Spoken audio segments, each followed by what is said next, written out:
Hello, everybody. How are you doing? It is 6:40 p.m. on September 28th. It's a Tuesday. It was rainy in my part of the world today. I wonder how you were doing in your part of the world today. As per usual on Tuesday nights, my guest today is the ever illustrious Steel Flyers. Are you there, my friend? I am. Can you hear me? Can you hear me? I hear you loud and clear. I feel like Oh Ben my. Roethlisberger with Matt Canada coming in through my headset. We I'm not haven't screaming that loud. we haven't really spoken since the game. We may have No. exchanged a text or two, but everybody got a little bit of my reaction yesterday. They'll get more of my reaction tonight at 8 p.m. when Right. five-star matchup week 3 premieres. A little bit different this week. Yep. Can't Share it wait. up Can't wait. if you can. The lost Yeah, episodes don't yeah. do that well. We got to make it worth it. But so yeah, I guess I'm posing the question to you. How do you feel? Where's your thought process? Where do you lie metaphysically on the state of the Pittsburgh Steelers right now? All right. We are finishing up week 3 here, right? And first of all, I would like to say thank you very much for having me on again, man. This is always an honor and a privilege to be here with the great and amazing 5-star matchup. It's a 5-star matchup because he is in it. Appreciate it. That's right. That's right. That's right. So thank you very much for having me, man. Really appreciate it. So, all right. I actually got to call the game here on Sunday, and I have to tell you, folks. Um, so how about them Packers? All right. I'm gonna try to be as positive as I can, It's a even good though way this to is be. gonna right. Even though this is gonna be relatively negative. Okay. Okay. Still hearing the same things over and over again. I'm still hearing, oh, situational football this and situational football that. I Mm-hmm. tweeted that out in response to, I think it was your one of your cohorts Could be. uh, that was posting something along those lines, and I was like, I'm just tired of hearing the same situational football this and situational football that, of which you have been failing at miserably, coach, for since what, 2017. I mean, Mm. the end. Some might argue longer than that. Okay, the end of the first half, there was basically a waste of a minute and 10 seconds. Yeah, but they could have wasted another minute and 10 seconds. I mean, because they gave the ball back after scoring to the Bengals, and then they scored. So that to me was really the turning point in the game. Honestly, if they got out of the half 7-7, I think it's a different game. I agree. I Hmm. agree. But the way that half ended, where there was poor clock management, Hmm. okay, poor decisions made during key times during the game where the clock management has not been good. Yeah, I suppose. I just think these are both games that they lost by more than one score. So to me, in those situations, I'm not getting hung up on clock management. I'm getting hung up more on what you say situational. Some of the strategic stuff as far as when to take field goals, when not to take field goals, when to go for things, when not to go for things. I'm with you. Questionable decisions from Mike T in the last 2 weeks. So, having said that, okay, and then you look at the play of a hurt Ben Roethlisberger. Look, I'm not trying to make excuse. All I heard in all the press conferences was excuses. I'm sorry. I'm just calling it like I see it. Okay. Yeah, you're hurt. Yeah, this. Yeah, that. Yeah, blah blah blah. All right. So it's supposed to be next man up, right? On the offense, the only person you were missing was Dante Johnson, and Ben Roethlisberger had a hurt pec. Other than that, the offense was quote unquote healthy, right? Yeah, I mean, I think you have to if I'm really gonna split hairs with you, you have to include Zach Banner because Zach Banner was meant to be a starter. We haven't seen Zach Banner, but that's fair. We're going to probably see him after this week, I Sure. think, or something like. Sure, Okay, I'm just so, saying the starting right get you. tackle's not playing. So just I in get a you. little fairness, you know. Right, I get you. I get you. Right, and the only real veteran is Trey Turner on the offensive line. Okay, and we'll get into that later. The offensive line, I mean. We'll get into that later. The offensive line is what you mean. Hey, that's a great way to look at that. I like that. I'm going to have to write that down. But yeah, seriously, though, this whole thing is failing at situational football. I guess I think you and me might have a different reaction then, because watching back, okay, watching back the Raiders game when I did 5-star matchup, I thought, like, I came away feeling this was a mismanaged game that could have been won. Watching back this game, I thought this was just a game where we just got beat. I thought the Bengals were better than the Steelers. I thought Joe Burrow was better than Ben Roethlisberger. All day long. I thought their receiving core was better than ours. I thought their defense in spots was better than ours. To me, it's one thing, and I talk about this in the show tonight, and people don't want to hear it, and I hate saying it, but I saw the quarterback do some things on Sunday that are not indicative of a quarterback who's playing at a high level in the NFL in his second decade in the NFL. I mean, I don't know, man. I kind of think I'm there with Ben. I don't feel that there's a strong chance that he's going to suddenly turn this around. And I hate saying it, but I don't know if he's the guy for this offense. I think it's a square peg, round hole situation. It's uncomfortable. It's uncomfortable, but I'm just being honest.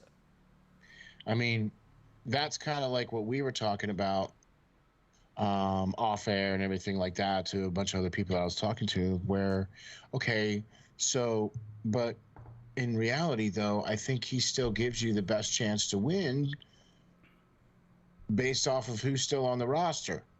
I don't know. I don't know. You know what you said a couple weeks ago, where we talked about how I said that the next quarterback is not currently on the roster, and you said, and I quote, the next quarterback for the Pittsburgh Steelers is going to be a free agent. Yeah, the next guy. There are two free agents out there right now that I have seen people clamoring about. All I'm doing is just, I see people clamoring and saying, oh, this would be a perfect opportunity for this player, or perfect opportunity for that player, or whatever. Here's my thing. Right now, I feel that the Pittsburgh Steelers are basically failing at situational football. They're not putting the right players in the right positions to be successful. And they have reverted to some extent to the same old, where it's the dink and dunk wide receiver 2 yards. And then you every single first down in the last 3 weeks has been a handoff to Najee. I think what I'm seeing when you describe exactly what you're describing, what that outlines to me is a team that is calling plays around their point guard's limited skill set. And I think, I don't know, man. You look at that passing chart that everybody's been passing around, and you look at how little Ben is willing to throw it in the middle of the field, anywhere beyond 10 yards down the field. And it's enough of a trend now.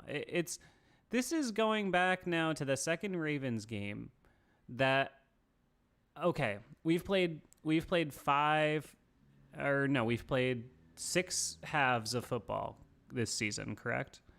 Yeah. So how many of those would you say Ben Roethlisberger was above the line? How many of those halves? 2? I think I would say 1. I think he was above the line in I the was being generous. I think he was above the line in the second half against Buffalo. I'll give him credit there, and I think that was it. Because the first halves of all 3 games have been terrible, and the second half of the last 2 really, especially considering that they were down, not that impressive.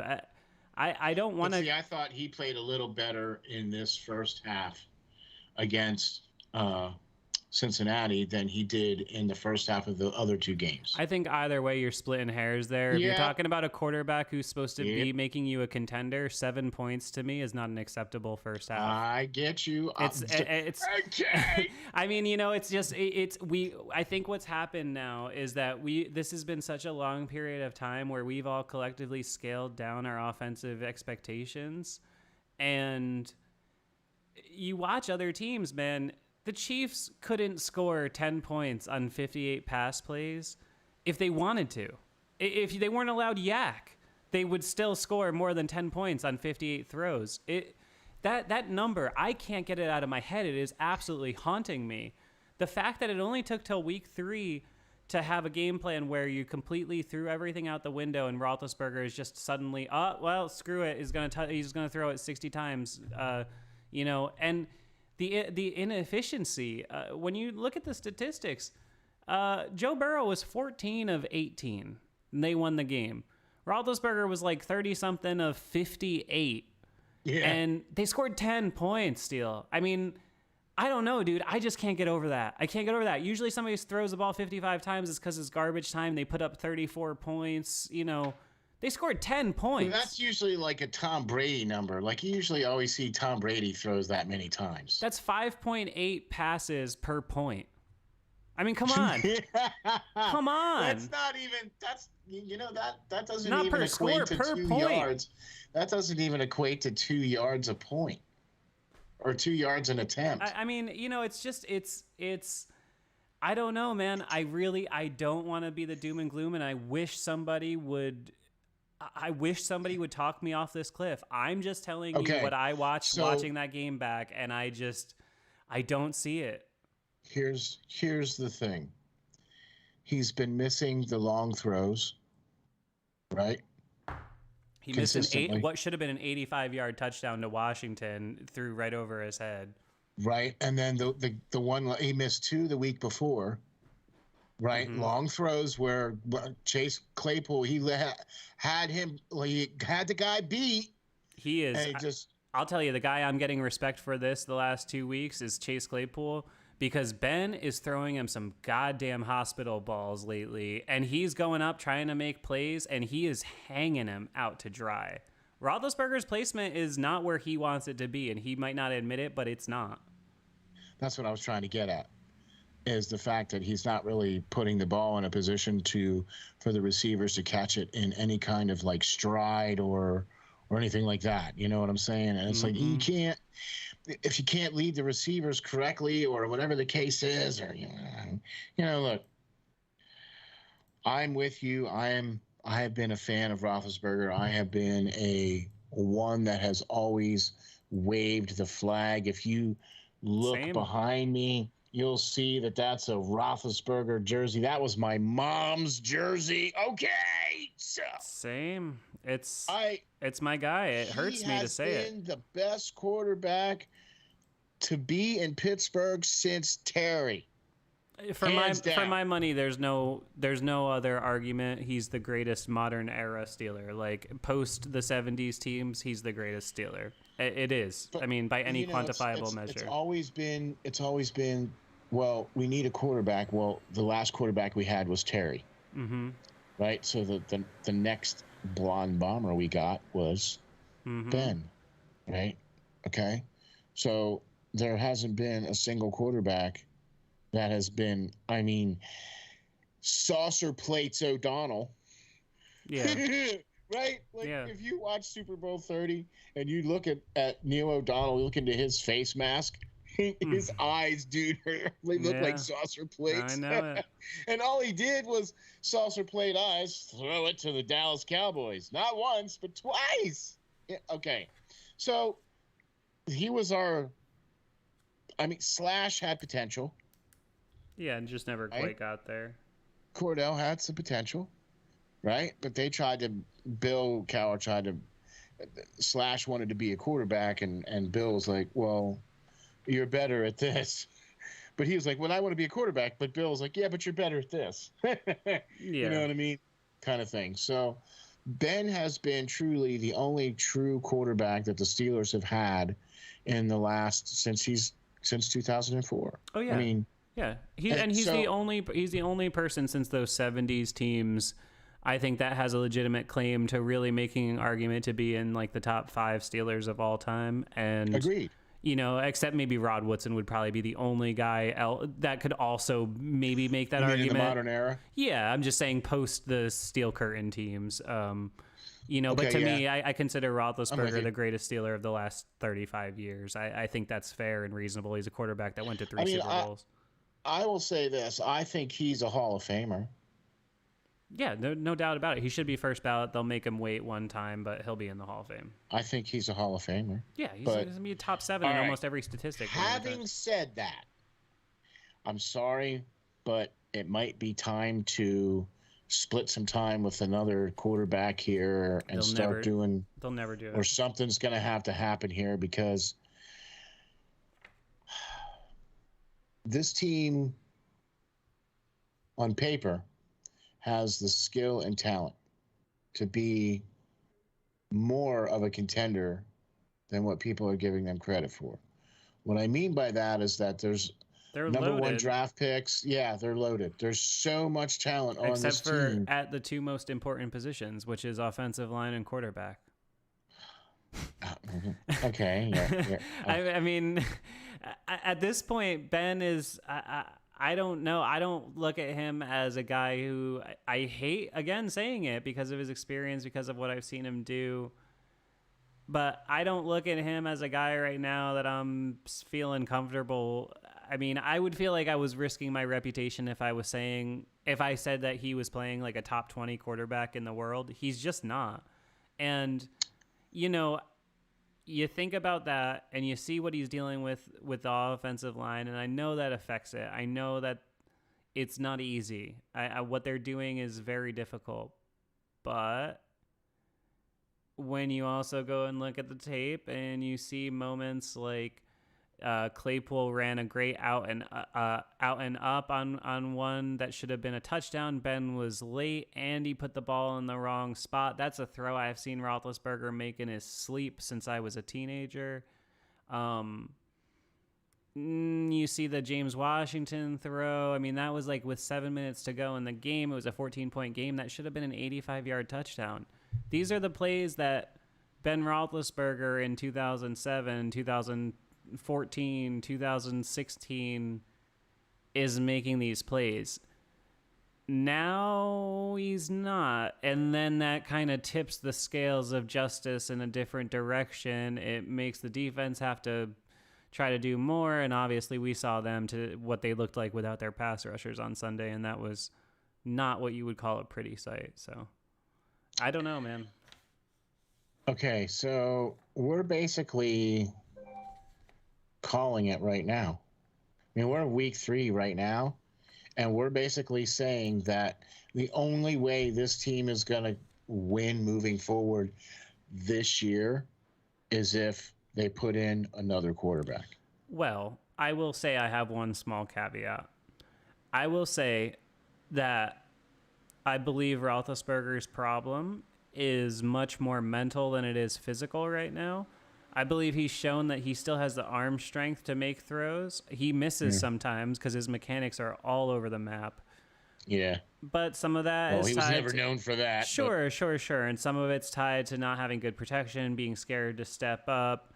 You know, whatever. I'm willing to go there with that, give him a little bit of slack. He is banged up, so on He's and so also forth. been hit, 21 times now this year? Yeah, and I will say Steelers Freak in the chat says Ben has a 38 quarterback rating with no pressure.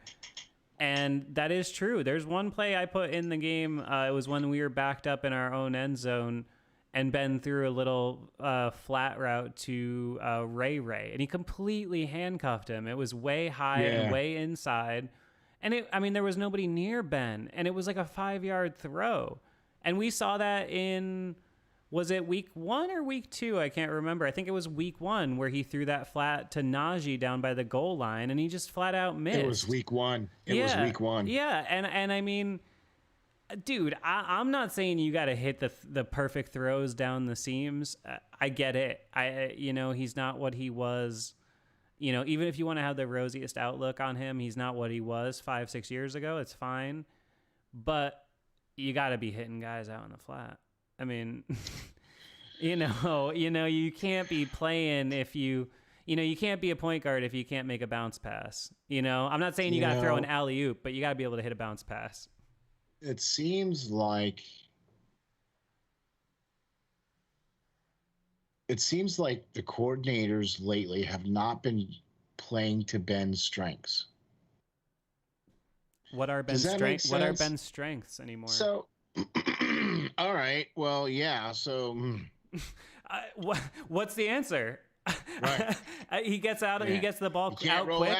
He gets rid of the ball quick. Out. I mean, that's it. If you really try to list, this is like, no matter how I try to look at this, I am so trying not to throw dirt on the grave of my all-time sports hero. It's just, no matter how I parse this out, man, I don't know how to see it any differently. All right, so that's how you have to do it, right? So you just have to look at it as like data. Mm-hmm. Okay, so you just have to put on your programmer's hat and just look at it like data. We're talking about it most of an actual real-life year. The Steelers haven't scored a point in the first quarter. I mean, that's just ridiculous. I mean, and they have more penalty yards than they do rushing yards. Yeah, the penalties have been brutal. The penalties, especially up front, have been absolutely brutal. I can't even begin to tell you how many times. It's almost like, well, as soon as the Steelers get a good run, it's coming back because there's a hanky. Mm-hmm. There's a flag, a holding. What? Mm-hmm. What? Wait. Okay.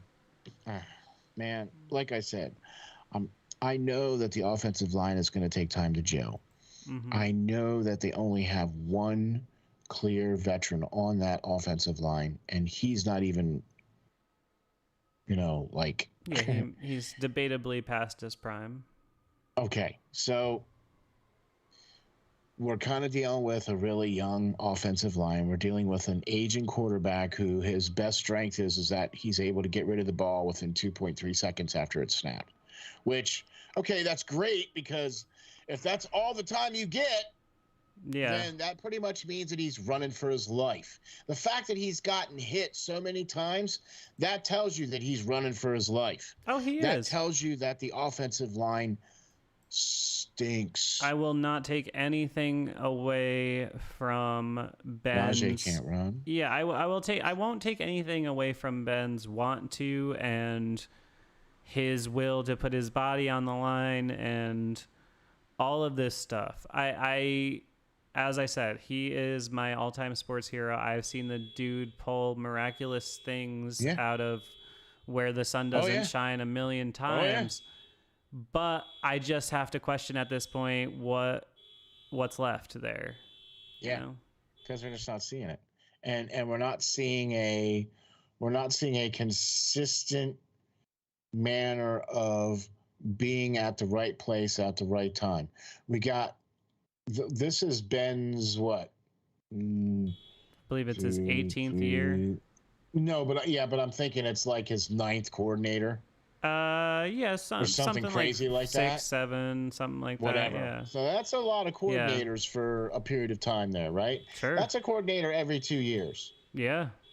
Right? So that's what I'm trying to get at here.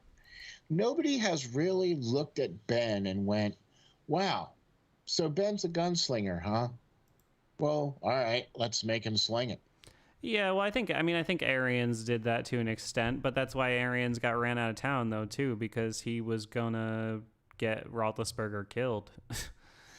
Okay, but when you get to a certain point, you have to be able to rein that in You know what I mean? I thought Haley, I mean, I've said this before, but I thought Haley did a fine job. I thought Haley had a couple fatal flaws, one being red zone and two being personality. So, that's why he had to move on. But I thought he did a good job and I think Ben owes him a lot. He'll never admit it, but Ben owes him a lot in this whole second stanza of his career, because he would have never still been playing now if Haley never came along. I have no doubt in my mind. I think, what we're seeing now this year is that whatever is happening between this offensive line, this scheme that seems to be only partially installed, whatever it is, I think you're just seeing that he is giving me late 1970s Muhammad Ali vibes. And Muhammad Ali was notorious for fighting way past his prime, and because of his pride and ability to have a strong jaw and get hit a bunch, he was still out there able to take some abuse, and that obviously Still did not able to keep swinging. And he wasn't what he was as far as a technical fighter, obviously. And I think that's what I'm seeing with Roethlisberger is I'm just getting these vibes when I'm seeing him getting crunched. And I just have this awful feeling that, there's going to be some ugly moment where I'm watching my guy get peeled off the turf with a spatula, because they don't have the protection for him to do what he wants to do. And even when they do have the protection, he's not doing it consistently enough at a high enough level. Is it because the receivers are not running good enough routes or getting open?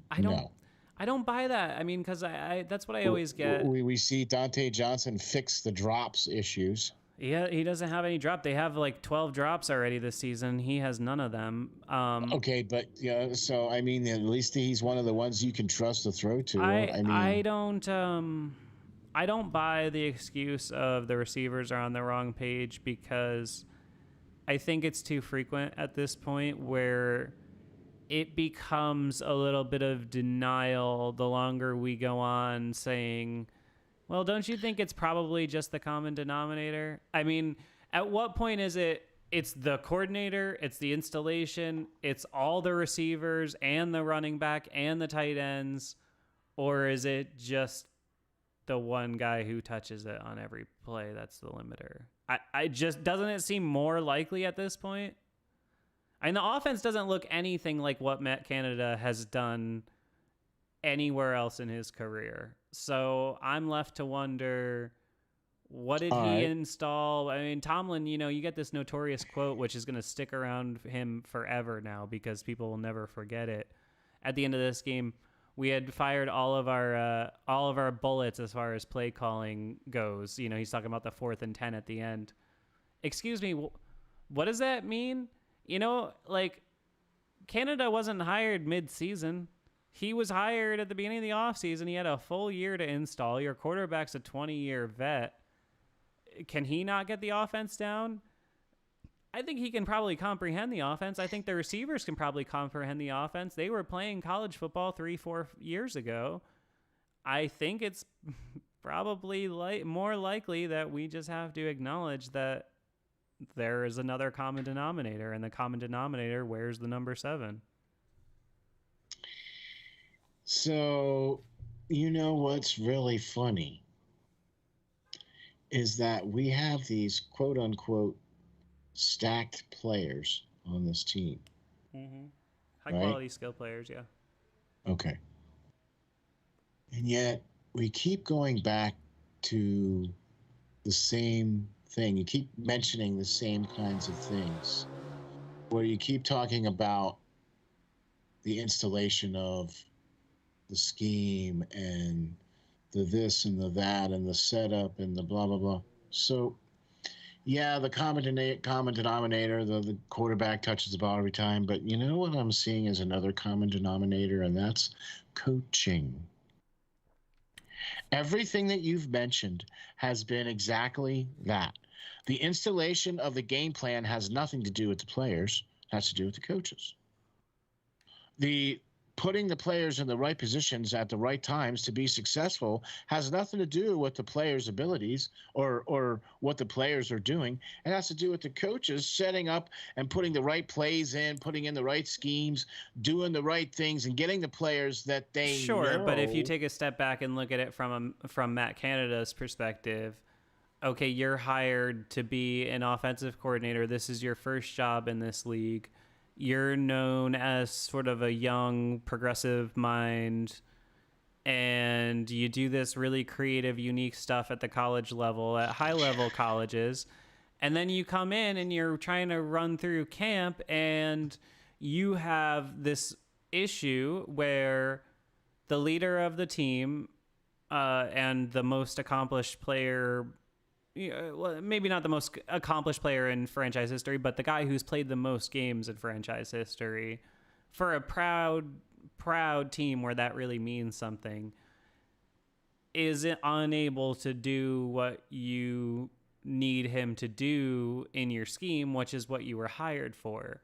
So I see what you're saying, where you can put that on coaching, but Matt Canada doesn't have the ability to go to Mike Tomlin and say, hey, like, I think we'd be better on offense if we put Mason Rudolph in. He can't do that because players and coaches and owners are human beings, and there's the human element with Roethlisberger, and it's this gorilla in the room that nobody's going to want to talk about.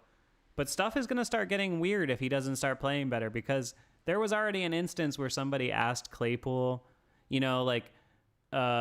something to the effect of, is Ben delivering the things in the right place? Or, is one of those leading questions to try to get him to say something about Roethlisberger. And he turned it into a thing about scheme because, of course, obviously he doesn't want to say anything bad about Roethlisberger. But, at some point, if this goes on like this and it's plain to even the most average eye, what are these people going to be saying? What is Chase Claypool and Deontay Johnson? How are they going to keep coming up with answers when it becomes apparent that the worst guy playing offense is the guy throwing on the ball? I don't know. I see what you're saying about coaching. I guess my point is just, if you have the one most important player is not holding their weight, then I don't know how the coach is supposed to be better. I'm not arguing with you on that at all, because I agree with you 100%. Okay, but I see somebody who has all the physical tools, right? So I see somebody that's making a lot of mental mistakes. There's no doubt about that. Okay, and that I know. I mean, look, I understand mental mistakes happen.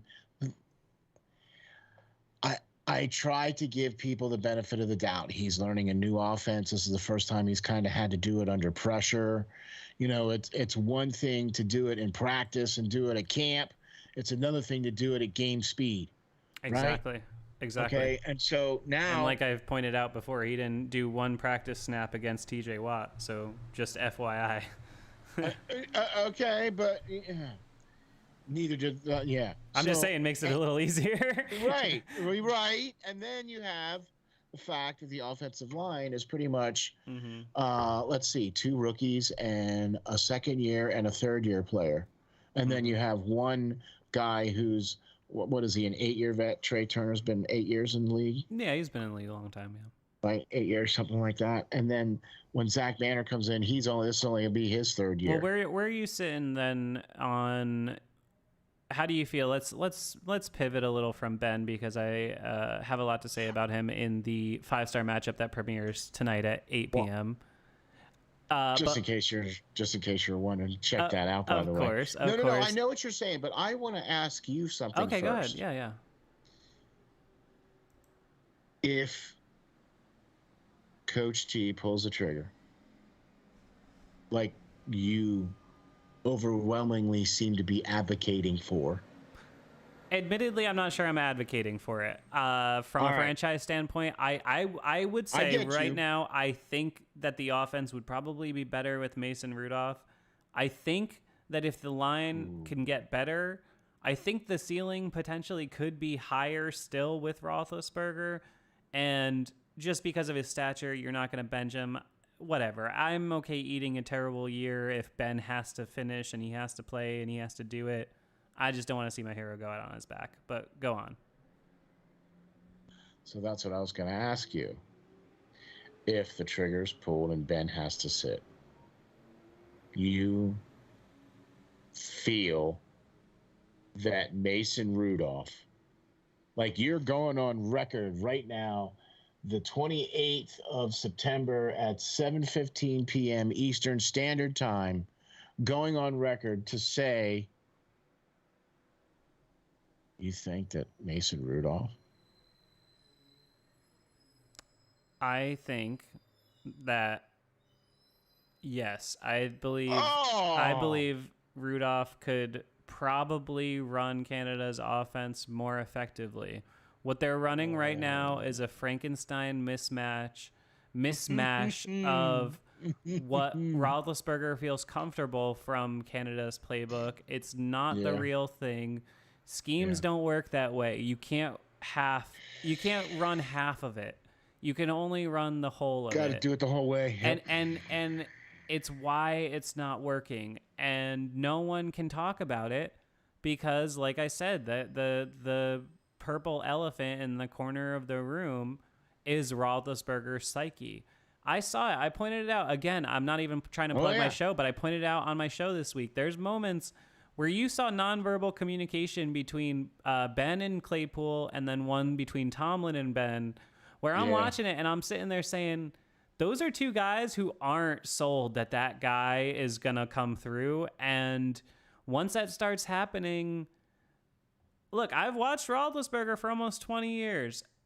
Am I going to say he's the most secure athlete I've ever seen out there? Not really. So I start to extrapolate these things and see how they might work out over the next, 10, 12 weeks or whatever. And I just think there's going to be some uncomfortable situations if he and the line don't start playing better. I think he could play average. I think he could play okay if the line gets going. I just don't know that it will. And I think when I think about installing the offense and what you're talking about with the coaching situation, Mason Rudolph was in college 4 years ago. I think Mason Rudolph's probably run more of what a Matt Canada would expect in an offense than what Ben Roethlisberger ever has. I mean, Ben Roethlisberger came up in an era of the NFL when Marty Schottenheimer was still around. You're talking about generations different right now. Maybe that's why he's not on the same page with Deontay Johnson and Chase Claypool, because, they're learning different things from guys who are, their position coaches in college are guys who played against Roethlisberger in 2005. You know what I'm saying? Like, I got you. It's just at some point, Roethlisberger's old enough to be their coach. Exactly, and does that affect sort of? I mean, that affects the communication in everything. I mean, no one can have a real conversation with Ben Roethlisberger except for maybe Mike Tomlin, but I'm not really sure he's ever going to put himself in a position to, really do that because he's been to war with Ben too. He can't judge him. He can't judge him competently. You know what I'm saying? Like, he's been in so many foxholes with Roethlisberger and has such implicit trust in him that there's no way he can ever accurately assess him. It's just impossible. But he had the same thing with Troy Polamalu. Yeah, but Troy was different, though, because Troy, it became abundantly clear that it was completely physical and that he just could not do it anymore. Roethlisberger, the reason What about James Harrison? James Harrison pulled what he pulled. That was on him. All right. No, but I mean, Harrison was still physically capable of doing it. Sure, he was. And they brought him in here to do it, and then he played for a couple years, and then they drafted T.J. Watt in the first round, and then Bud Dupree came on, and he became a rotational player, and he couldn't handle it, and so he started napping in class and made stuff hard on Tomlin. I have no. Okay. James Harrison. I know. I just wanted to get your take on it. That's all. I'm happy to give it. The end of the thing with James Harrison, I will give Tomlin a lot of shit about a lot of stuff. I won't give him anything about that though, because what James Harrison did at the end of 2017 was, frankly, for a team that was competing, not very cool and not very like Steeler like. So I lost a lot of respect for him because of that. I know a lot of people look past it because of what he achieved, but I thought what he did was bogus for a team that was competing. So. Okay, so And he could come beat think me up. I mean, he's 4.5 times my just size. tackle So. you to death. Yeah. Right? Yeah, no. No. But so you think Mason Rudolph would be? Oh man. Okay. I think right now, the way Ben is playing right now, I think Rudolph would be more effective. I'm just saying they'll never bench Roethlisberger unless there's an injury or at least the guise of an injury. And I still think that the ceiling is higher with Roethlisberger if he could put this together. I just don't know how confident I am that he plus this line are going to ever be able to put it together. It's a lot. It's pedaling uphill. Yeah. You and I both know the pedaling uphill is extremely difficult, especially when you're, not the lightest peddler in the world. You know what I mean? So yeah, I get you. Oh boy, I am ranting and raving about Steeler heroes today. Steel Flyers. I know. I didn't even intend to. It's just. I know we were trying to be positive. It's hard, man. I'm really dealing with this. You're a little. You got a few years on me. Have you gone through this with a player before? I mean.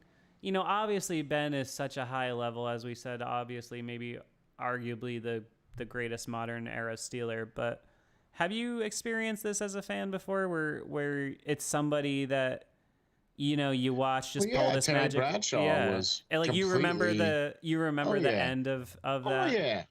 Is this similar? Is this similar? He couldn't play. No, because Ben can still play.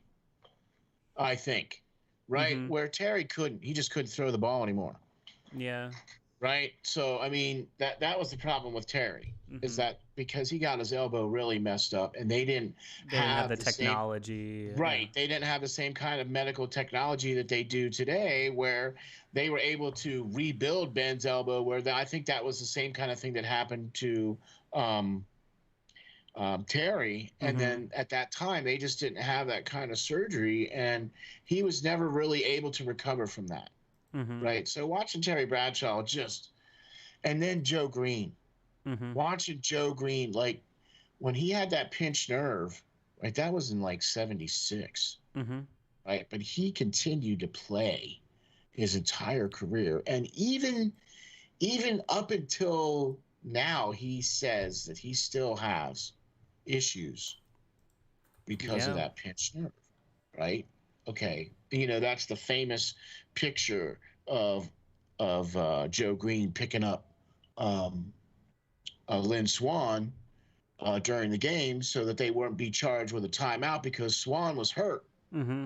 Well, Joe Green also his arm was all, he couldn't even use his arm, and he's trying to pick Swanee up to get him off the field, so they're not charged with a timeout. I mean, all right, but you see that with players. It happens to them all. Father Time is forever. Okay, you cannot turn it off. Now, guys, there's been some exceptions, right? Doug Flutie. I mean, Doug Flutie played for 22 years. Yeah. Right? I mean, the guy could still probably lace him up. Yeah. You know what I mean? Look at Jerry Rice. Ben, though, Jerry Rice could probably still go out and run routes. We've all acknowledged it since a long time ago. Just because of his play style, none of us really expected it.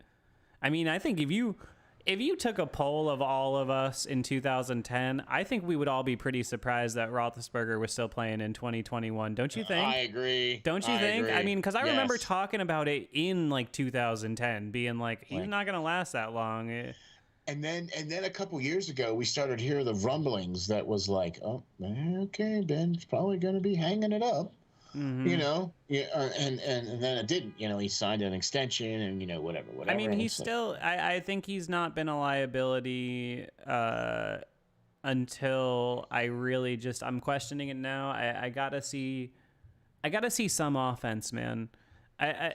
In this league right now, it's not impossible to scheme people open. I mean, they're talking about from the press conferences and interviews this week, you know, you hear they're saying stuff like, well, the defense is taking this away or the defense is taking that away. I'm sorry, last I checked, when you have what's supposed to be a high-end quarterback who has a lot of experience, they're supposed to be able to know the solution to whatever algebra problem you're throwing at them. And whether it's all Roethlisberger, whether it's this Frankenstein offense where it's Roethlisberger meets Canada, whatever the reason is, he's not making those decisions right now. And or this, and he's got to start doing it. Yeah, this Frankenstein mishmash is not working. Maybe they need to just maybe they just need to say, okay, look, let Canada be the offensive coordinator and just let him call the plays and run those plays. But again, that human element that I keep bringing up to you, if Ben is terrible at stuff or refusing to do it, you can't make him do it. Because he's Ben Roethlisberger. That's the problem. And also, if he's terrible at it, you don't want him doing it. I mean, you know, not for nothing. We heard all this talk about pre-snap motion and play action and all this stuff. I haven't seen it, really. You haven't really seen it because no one's paying attention to any of it, because when they hand it off to Najee, he's getting 2.5 yards a carry, and he's getting... I mean, shoot, half the carries he's gotten where he's actually gotten positive yardage, he's had to make somebody miss like 4 yards in the backfield, which is exactly what everybody said was going to happen. Yep. I will say, it's only 3 games. I am 100% sold on him, and I still think, regardless of what happened with Roethlisberger, that if you have the option to pick that guy, you pick him. So I have no complaints about that whatsoever. I just think they ultimately, their free agency plan and draft plan, offseason plan, hinged on, we said it in August, 2 guys, Matt Canada and Ben Roethlisberger. And it's been about a month into the season at this point, and I don't think either of us would say that we feel like either of those guys are delivering on the level that we expected or hoped. I'm going to have to agree with you on that, but I'm also going to say this too. I think this team really needs to take a good hard look in the mirror. Okay? And I think it's not just this team. I think it's the coaching staff. All right? I have a problem with coaches that can't put players in the right situation.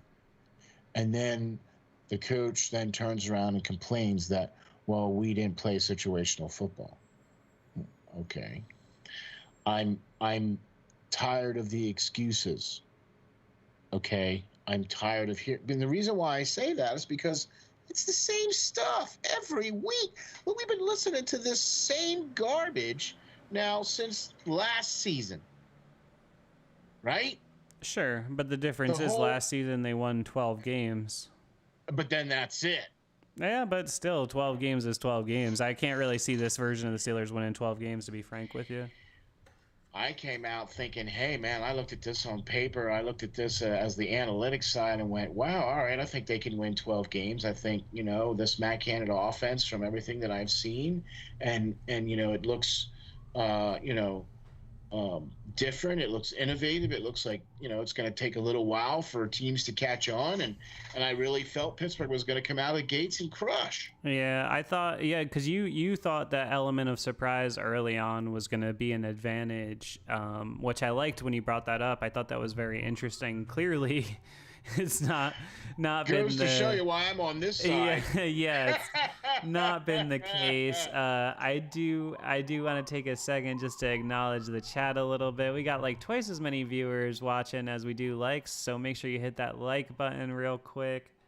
Thumbs up, man. Hit the thumbs up. I do see in the chat that my good friend who's always hanging out, NRG, says he's going to the Green Bay game with his uncle's for his uncle's 50th birthday.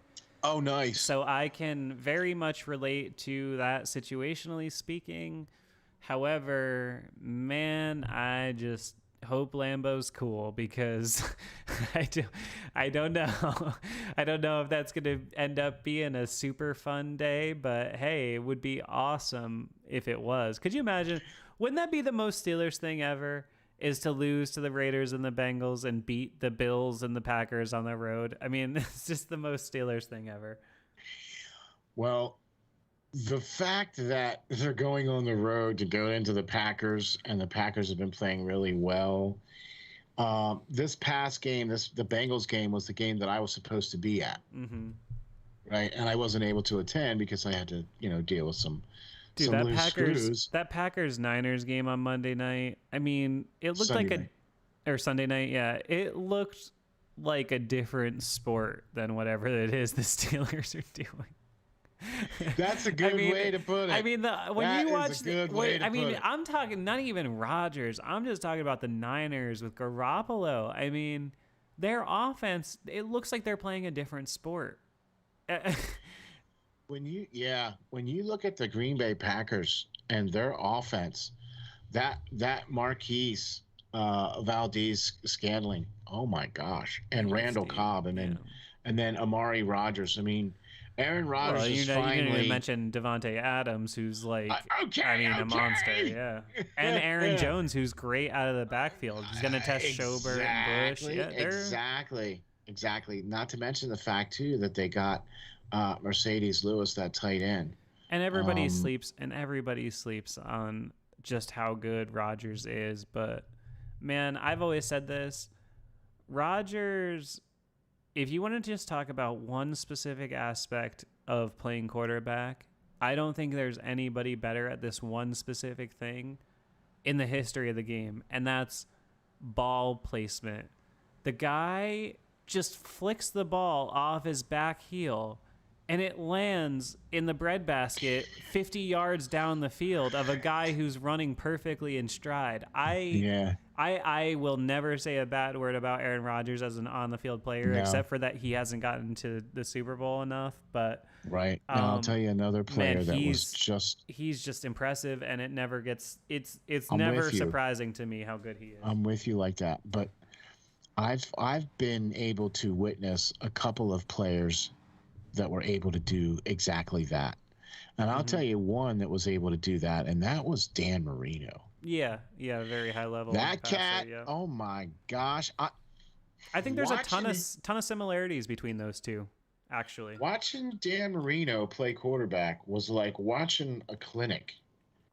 Because I think that Dan Marino could play quarterback right now today. Oh, I totally agree, yeah. Okay, he wasn't the most mobile guy on the planet, right? But he was able to do those. Yeah. Great passers of the ball could play in any era, no doubt about it. Agreed. So he was one. I think Warren Moon was another really good ball placement player to where he could throw the ball where only the receiver could catch it. Sure. Right. And another guy, too, that I also thought was really good at that was Steve Young. Oh, yeah. Yeah. I mean, all these guys you're talking about are, high level. I have a lot of respect for Steve Young. I think people sleep a lot on how good Steve Young was just because he was the second guy after Montana. But Steve Young had some years, man. That guy could throw. Yeah. No, and not only could he throw, but his completion percentage is way up there. Right? I mean... Well, and you had to have it in the West Coast offense. You had to have the timing. You had to have the placement because it's all about the catch and run. Exactly. But I don't know. Rodgers it's always impressed me that it just seems so effortless. The way he just flicks it down the field and some guy's running 50 yards in stride and it's perfect. 80 yards down the field and all he did was flick it. All right. He is, I'm with you. I got you. He's impressive. Not as impressive as like what Peyton Manning was. See, I don't know. It depends on how you define the word impressive. Because to me, I've found Aaron Rodgers to be more impressive than Peyton Manning, and in a sort of physical, like Peyton Manning to me, I never thought was an incredible thrower of the ball. Peyton Manning was an incredible an incredible above the shoulders quarterback, and he changed the game mentally.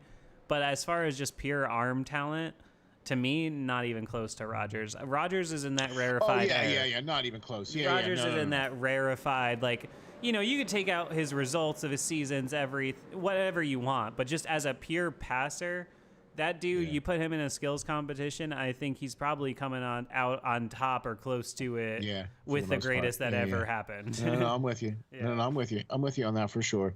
No, but I mean, like Peyton Manning was very cerebral, but he also had the physical tools to make all the throws. Okay. Now, towards the end of his career, he wasn't able to do that. Mm-hmm. You know what I mean? But when you look at Peyton Manning in his prime, he was able to make all those throws. But you're right, he changed the game because he did it up here. Yeah, mental. He totally brought the game into the 21st century. So He's the prototype. That's what Pittsburgh has got to deal with going into Green Bay against Aaron Rodgers. And I'm here to tell you, unless Pittsburgh has its full complement of defense, it's going to be a long day. Well, that is one thing that looks positive. I think Tomlin today said that Watt was scheduled to practice, Highsmith, and Deontay. So we should be looking at least reasonably healthy going into the game. I don't know about the offensive line. I know Kendrick went out. I know Chooks went out. Yeah. At this point, I'm not really sure. And I haven't heard anything about, what's going on with them, or if Banner's coming back yet, or anything like that. Tuitt is eligible, but I don't think he's going to be back for a little while. He looks like, I mean, when I've seen him, the few times I've seen him, he looks like he's like 400 pounds. I mean, the guy looks like he's put on a good bit of weight. And I'm not trying to dog him down. I just... Like Big Snack. He's dealing with stuff. I get it, but I'm just saying I'm not really holding my breath on that situation. Yeah, that stinks. Because, man, he's such a good inside rusher. Well, and especially with Alu gone. I know. But what are you going to do? It is what it is. That's the other thing, too, that's really hurt, I think, Pittsburgh, is the Alu down. A lot of people, didn't really he's down. You just plug the next guy in there. Yeah, well, Worley is not exactly the same. It's easy to do that with interior defensive linemen because they don't do flashy stuff. But I remember this team struggling to stop, a team that perennially was near the top of the league in rush defense, struggling the second Big Snack started to decline and be hurt and miss some time. And, that was even with a good backup nose tackle with Chris Hoke at the time. So, yeah, exactly. Alu is... Definitely. I mean, I knew that was going to be a big loss because I thought he was in the upper half of their defensive players last year in terms of value. He was impressive last year. He was. He had double-digit sacks and everything, too. And then you're talking about the drain over a couple years now, because 2 years ago you lost Hargrave up front, who's better than any defensive tackle they have. So, and with Tuitt still not coming back, then McCullers, they lost McCullers then too. He was always. I mean, I know, but that's depth. Yeah, he was somebody. I like the depth. They actually have decent depth on the D line, but it's just they need the top end guys because they don't have the talent to make it work otherwise. You're going to see this week how it's the pass rush, man. If Highsmith and Watt come back and they're what we expect from Highsmith and Watt, then you have something of a chance. But frankly, I don't know. I don't know what they're going to do because I saw Joe Hayden. I mean, granted, there was no pressure in the whole game, but I saw Joe Hayden get beat by Jamar Chase a couple of times. And that's a rookie. And I know he's a top, first round rookie. And I know Joe Hayden's getting a little older and he wins with technique. But I also know that Devontae Adams is really damn good, and he wins with technique. So, I don't know. I'm with you. I'm also going to be looking forward to the John Runyons and the Rice Newmans and the Jenkins and the Billy Turners going up against, and the Josh Myers, where we talked about, against Cam Hayward, against... Wormley against. I want to see how that's good, because I'm here to tell you that's where it's going to be right there. Because if if Aaron Rodgers, I'm sorry, if Aaron Jones, the other Aaron, if Aaron Jones is able to run and they're able to do their 1-2 punch with AJ Dillon, and then they play their play action off of that with Aaron Rodgers and with Devontae Adams and everybody, dude, it's gonna be a long day, man. Well, that's the thing that's kind of sucky, right? Is that it's hard to even go into a game now being concerned about matchups, because if the defense plays, okay, let's do a hypothetical. right. If the defense, which by the way, NRG in the chat says Dotson's our best lineman by far, Turner isn't doing much besides spitting on dudes. I will just say, to your point, I've watched the last 2 games back on tape. Kevin Dotson has not been what Kevin Dotson was expected to be coming into the season, and he can recover. But if you think he's playing like he was last year, then you're going on reputation alone. It's all love, NRG, but trust me, Kevin Dotson is not playing up to snuff. Yeah, I just I don't know, man. What was the point that I was making there about the? Oh, we were doing a completely hypothetical. Hypothetical. Okay, defense is TJ comes back, Highsmith comes back. They do a good job. They have a healthy. good. They have a good day against Aaron Rodgers. All right. So what are they giving up? For 2 touchdowns and 300 yards. Right? I mean, a good day for that defense is, a really good day against Rodgers would be 26 points. Like I said, how are we getting 26 points, bro? I mean, how are the Steelers putting up 27? I mean, they haven't put up 20. I mean, collectively, have we put collectively? Have we scored that many points yet? Yeah, a hair over that in the first game. Hair over that. Because if you don't count the blocked punt in the first one, it was 16. I think it was 16, 17. Yeah, because that was the defense that scored that. Yeah, 16, 17, and 10 have been our outputs. So if you combine the last 2 games, we would have 27 points. Barely. Barely. But that's the thing, is that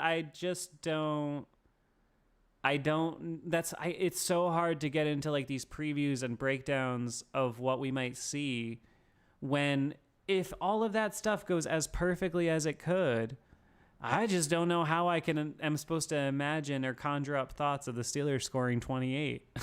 I just can't see it. I'm with you. No, I'm so with you on that. I can't, because if you look at the output what the Green Bay has done in their last 3 games, they've scored on average of over 25 points a game in their last 3 games. That's the thing here, folks, and this is what I think is really important and definitely something to keep in mind as you watch 5-star matchup week 3 premiering in about 17 minutes. Is I'm not even talking about good offense. I'm not even talking about the Steelers like doing really good on offense.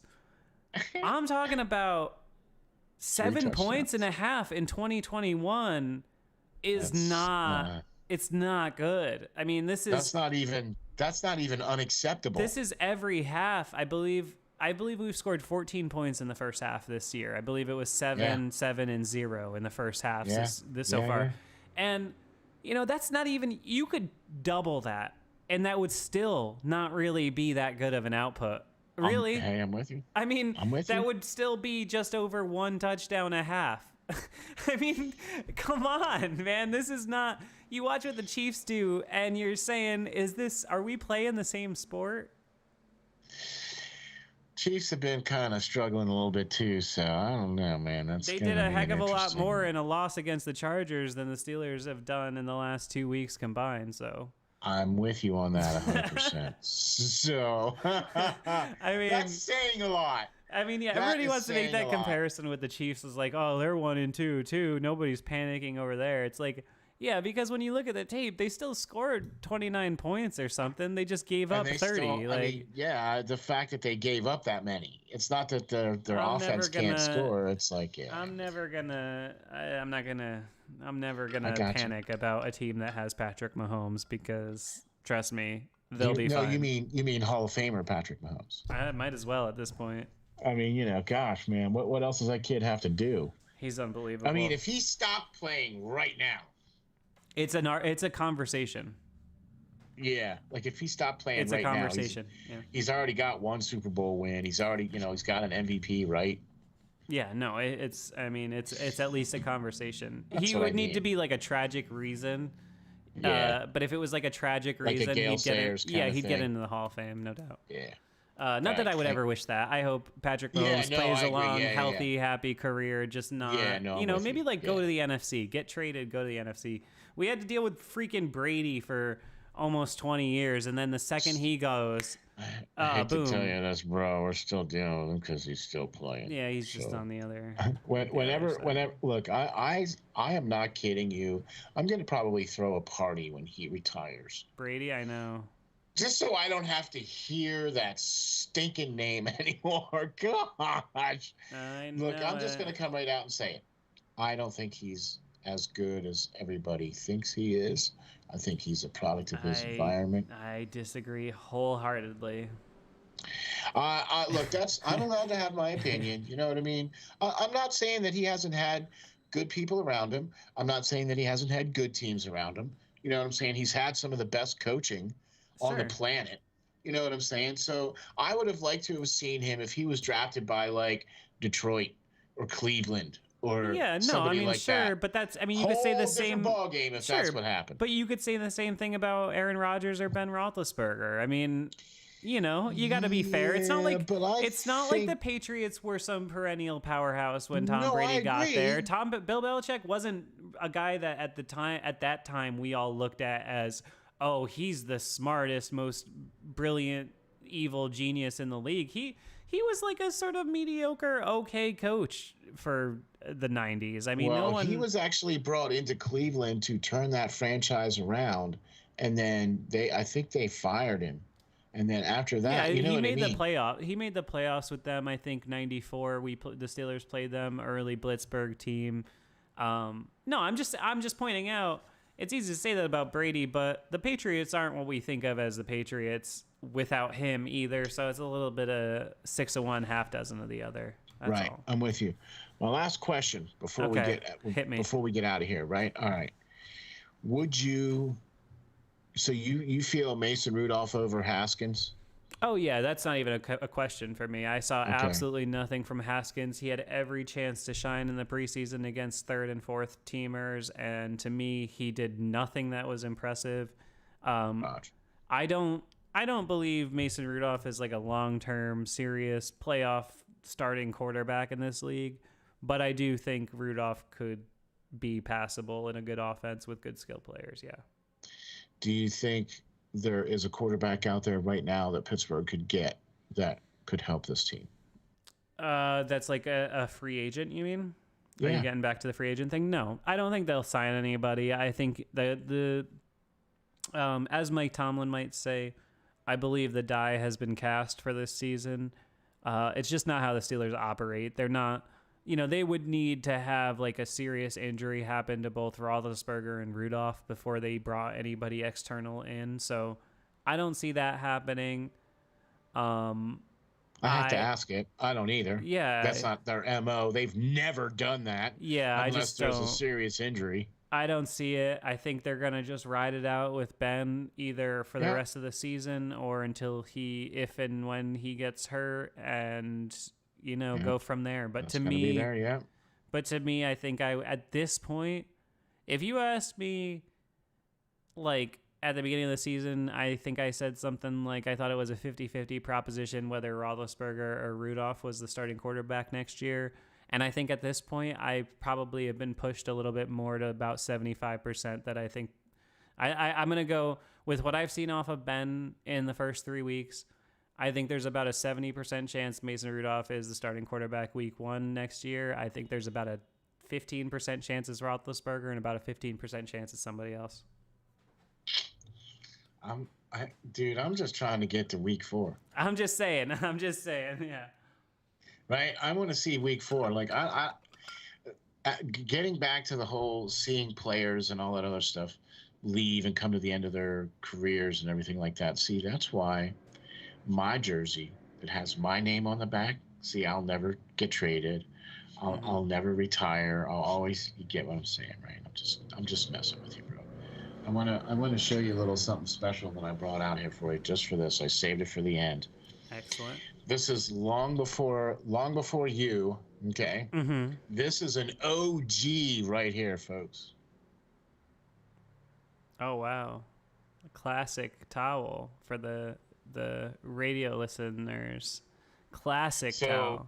Very classic towel. It had the very classic helmet emblem with the dual bar face mask. You know what I mean? Love it. Just the kicker face mask. Yeah, the kicker face mask. Right.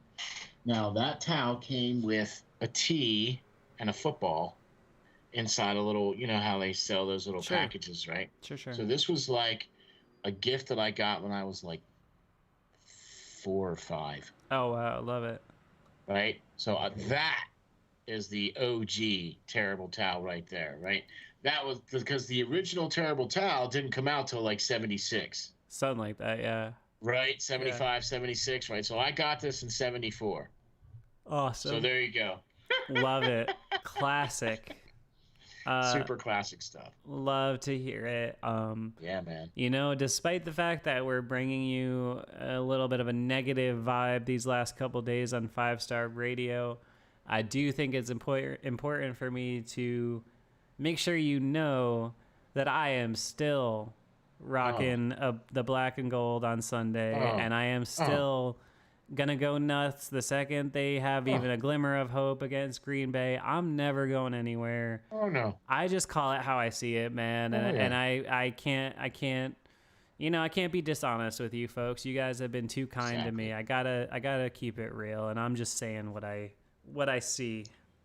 When you take off the fan hat and you put on the analyst hat, when you look at tape and you look at games and you look at the and you look at the numbers and you go, man, all right, well, and then you go, all right, well, that's a good thing I could take that hat off and put the fan hat back on and go, yay, go team, go, you know. But then you got to look at the numbers and you're like, okay. You know what I mean? So I am always I bleed black and gold. There is no other team. I used to have a saying: if my team's not on TV, then I'm not watching football.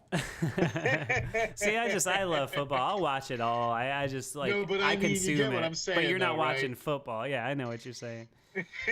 Steel Flyers, let them know where they can find you, and we will leave the people to their peaceful Tuesday evenings.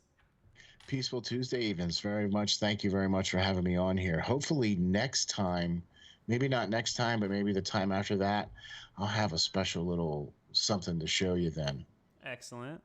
Yeah, man. Yeah, man. We always like having that kind of stuff too. So you can catch me out on the web at steelflyers.com. You can check me out on Twitter at steelflyers52.